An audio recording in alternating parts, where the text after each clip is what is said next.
baik, kita dari kelompok 13 Bahasa Indonesia T15 akan menceritakan tentang novel Bumi Manusia dari bab 4 sampai bab 8. Nah, untuk bab 4 akan dibacakan oleh temen aku. Halo, kenalkan nama saya Hafizah Rahayu dengan NIM 125180061 dari Prodi Biologi. Nah, kalian tahu nggak sih di bab 4 ini tuh awalnya tuh kayak si Minke ini udah mulai resmi tinggal di rumah Nyai Ontosoro karena sekolahnya itu begitu dekat dengan rumahnya Nyai Ontosoro gitu.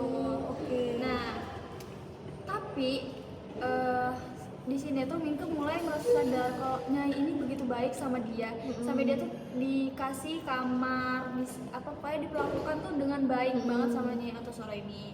Terus di sini juga si Minke ini kayak udah mulai menanyakan perasaannya dia sendiri terhadap Enolis, anaknya Nyai Ontosoro ini. Kayak dia tuh kayak udah bukan kagum lagi sama si Enolis ini, tapi melainkan rasa suka dengan si Enolis itu.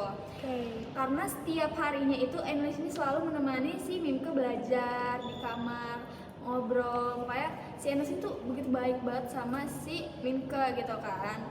Terus abis itu yang lebih berkesannya lagi nih, si Nyai ini cerita sama Minke kalau misalnya dulu itu dia tuh dijual sama ayahnya ke Belanda. Itu si Nyai? Iya, si Nyai Ontosoro. Jadi kayak begitu jahatnya banget hukum kolonial pada zaman itu, sampai kayak si Nyai ini tuh dijual ke suaminya yang sekarang Herman Malama. Nah, tapi Nyai Ontosoro ini tuh pintar guys, dia nggak mau dijadiin babu aja, tapi dia tuh belajar. Dia tuh selama dia nikah tuh dia belajar guys. Dia belajar nulis, dia belajar membaca, pokoknya dia pelajari semua yang dipelajari orang-orang Eropa gitu kan. Tapi untungnya juga suaminya ini Herman Malama itu juga baik terhadap Nyai Ontosoro, sampai akhirnya si Nyai Ontosoro ini bisa mengelola bisnis keluarganya sendiri gitu dengan baik juga. Terus habis itu si Minke ini, posisi Minke ini yang mendengarkan cerita Nyai Ontosoro ini begitu kagum guys, karena ada wanita pribumi yang begitu cerdas dan juga hebat pada zaman itu gitu. Bahkan lebih hebat daripada laki-laki pada umumnya gitu. Terus abis itu di situ juga Minke sadar kalau hukum kolonial ini begitu jahat guys terhadap si Nyai Ontosoro ini. Karena Nyai Ontosoro ini cuma dianggap nyai atau dianggap gundik gitu guys. Gila sih. Makanya di situ walaupun Nyai Ontosoro ini pintar atau cerdas, tapi ada masanya nanti Nyai Ontosoro ini bisa direbut hartanya kapan saja guys. Itu sih di bab 4 tuh. Lumayan dia mulai masuk nih ya. Jadi aku Aulia Maya atau niat NIM 125180017 dari Prodi Biologi. Aku juga akan menceritakan bab 5 ini. Jadi di bab 5 ini agak lumayan panjang ya teman-teman. Tapi intinya itu si Minke itu pulang ke rumah kampung halaman dia di kabupaten mana gitu, aku agak lupa. Karena begitu sampai ayahnya itu langsung nyuruh dia jadi penerjemah buat pejabat Belanda yang lagi berkunjung. Jadi ayah Minke itu sebutannya priai banget, jadi dia tuh kayak yang patuh banget sama kolonial Belanda. Nah, di acara itu Minke tuh ketemu sama salah satu pejabat Belanda namanya tuh Herbert Dallecroix. Nah, pejabat Belanda yang lumayan baik lah ya kan.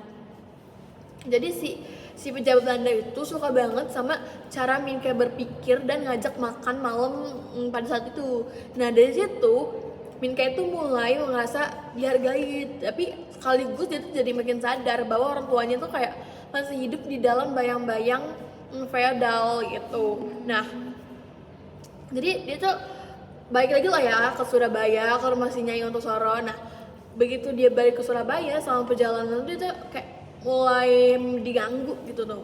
Sama siapa tuh? Nah, itu ada di novelnya itu ada seorang pria gendut yang nguntit dia tuh kemana-mana. Namanya itu di novel tuh nggak disebut, tapi tuh Minke tuh manggil dia si gendut. Nah ternyata si gendut itu mata-mata suruhannya si Robert Maluma, si kakak tiri analis yang jahat itu. Dari situ tuh Minke tuh jadi gelisah lah ya kan, tapi dia tuh kayak nggak mau cerita ke si Nyai Ontosoro karena kayak takut ngerasa nyusahin karena dia tuh udah tinggal di sana, terbebani gitu lah ya kan.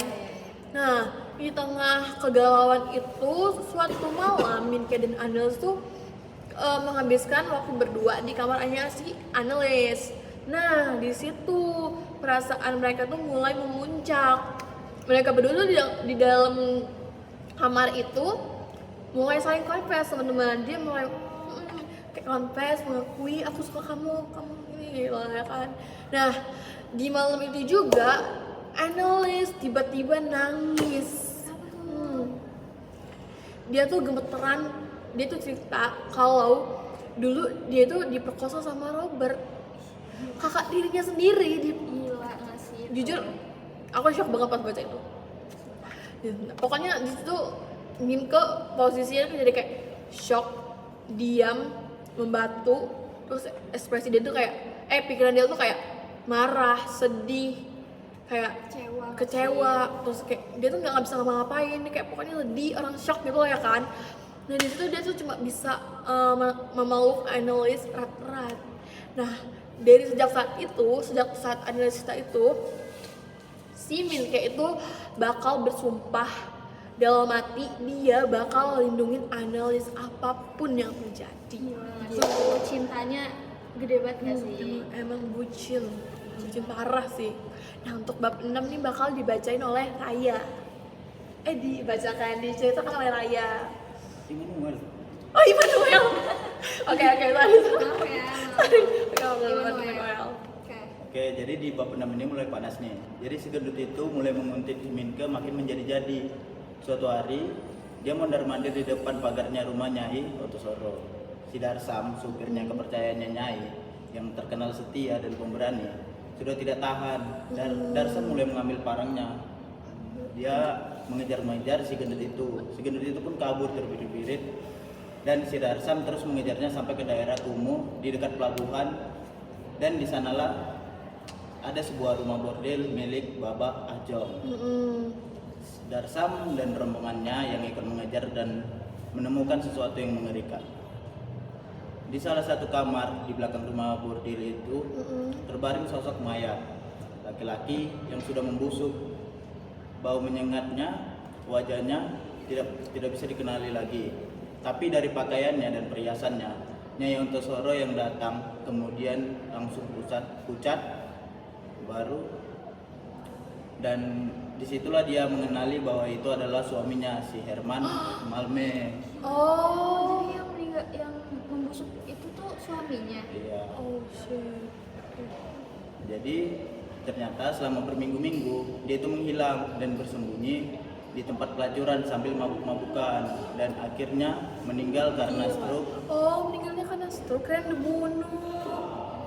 Oke, lanjut. Dan si gendut itu pun setelah kejadian langsung kabur entah kemana. Kematian Herman Malme, suaminya si Nyai Ontosoro itu menjadi titik balik. Polisi datang, rumah Nyainya digeledah, dan si Minke serta Nyai Ontosoro mulai dianggap sebagai tersangka.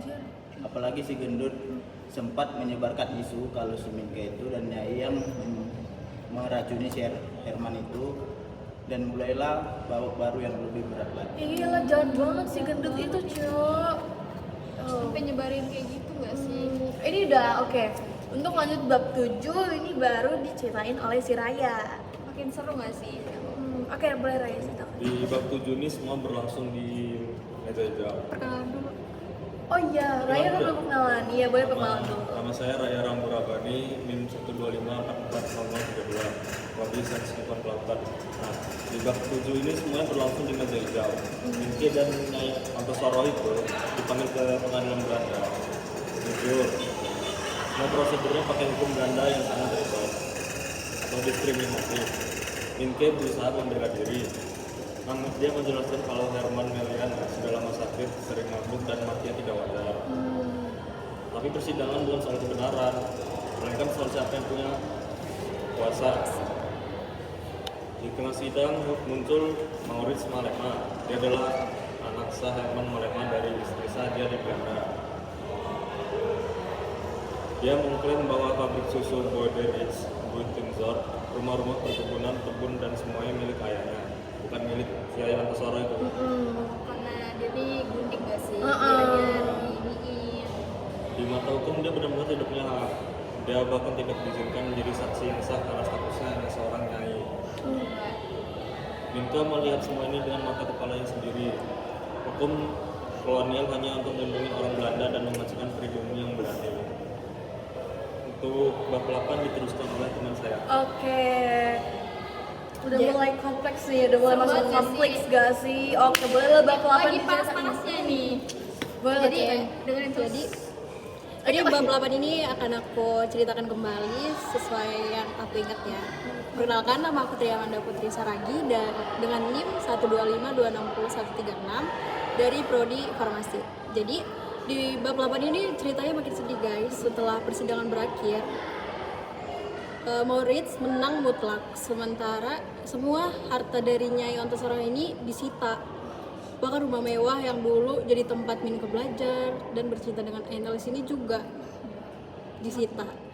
Terus Nyai yang dulu begitu perkasa, kini hanya bisa diam di losmen kecil sambil menangis. Tapi pukulan paling berat belum datang guys. Jadi itu Itu baru awal. belum awal. Anjay, emang ada apa lagi ya? Jadi si Maurits ini juga menuntut hak asuh atas Annelies.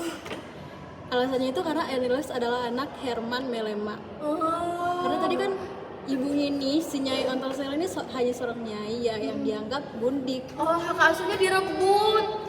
Jahat banget gak sih? Terus karena Annelies ini juga anak di bawah umur yang harus diasuh oleh keluarga Belanda yang sah, yaitu si Maurits tadi yang udah meninggal.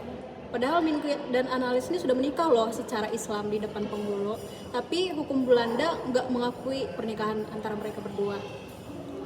Terus di suatu pagi polisi datang ke losmen. Mereka membawa surat perintah untuk mengambil Annelies. Annelies itu waktu itu masih sakit guys, badannya itu panas, lemas, tapi tetap dipaksa naik kereta. Minka nih awalnya mau melawan, tapi polisi udah siap bawa senjata gitu. Nyai Antasaro yang biasanya tegar akhirnya roboh. Dia menjerit, nangis lah ya, memeluk Annelies dan gak mau ngelepasin. Tapi pada akhirnya Annelies dibawa juga sama polisi tadi. Minka cuma bisa berdiri di pinggir rel kereta, melihat kereta yang membawa istrinya perlahan menghilang ke Belanda. Gila, sedih banget. Dan maaf ya, aku ini dulu. Dan di situ untuk pertama kalinya tuh Minka sadar melawan sistem kolonial itu seperti melawan badai dengan tangan kosong. Tapi dia nggak akan berhenti. Sedih banget. Oke, oh my god. Oke, jadi sekian dari cerita kami dari bab 4 sampai bab 8. Di sini kita jadi tahu bahwa masa-masa dulu Itu benar-benar yang kayak pribumi tuh gak ada apa-apanya. gak ada guys. apa-apanya, benar-benar kayak pribumi itu titik. Dan sedangkan kalau masa-masa orang-orang Belanda itu di ini banget, benar-benar nggak bisa dilawan hukum mereka. Jadi di zaman itu tuh cuman ada hukum Eropa doang guys. Jadi setiap pribumi yang Mau ngelawan, nggak bisa. nggak akan Cuman didengar ada- juga iya, sama mereka. cuman ada pengadilan Eropa. Oke, jujur sedih banget sih sama, dan apa ya, jujur salut juga sih sama orang-orang pribumi yang dulu bisa survive gitu ya kan, sampai Indonesia merdeka sampai saat ini. Asik. Kayak kalian jangan jangan lupa sama jati diri kalian. Guys. Karena Cinta Indonesia selalu guys. Oke, udahlah ya. Udah. Jadi sekian dari kami kelompok 13 dari bahasa Indonesia TL15. Semoga dari cerita kami kalian bisa mengerti, dan maaf apabila ada kesalahan kata. Mohon maaf. Sekian dari kami. Wassalamualaikum warahmatullahi wabarakatuh. Dadah guys.